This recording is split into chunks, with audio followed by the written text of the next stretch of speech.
Hi friends. అసలు సగానికి సగం తలనొప్పి తగ్గించుకోవడం అనేది ఎలానో తెలుసా? మా చుట్టాలలో ఇద్దరితో మాట్లాడడం మానేశాననమాట.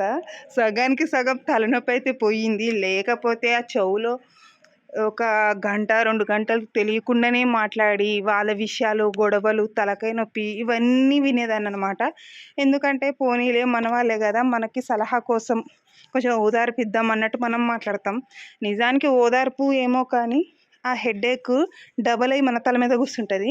అందుకనే మనము మహా అయితే ఒక 10 మినిట్స్ మాట్లాడాలి గానీ, ఇంకా అదే పనిగా వాళ్ళు చెప్పే సోది వినుకుంటా కూర్చున్నామనుకో, మన సోది వినడానికి ఎవరుండరనమాట.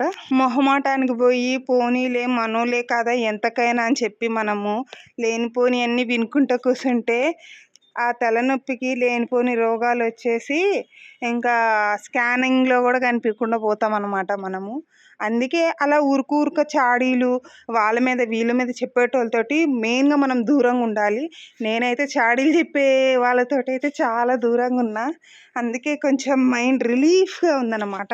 మీరు గూడా మైండ్ రిలీఫ్‌గా ఉంటే చాడీలు చెప్పే బ్యాచ్‌కి దూరంగుండండి. నా వీడియో నచ్చితే లైక్ అండ్ సబ్స్క్రైబ్.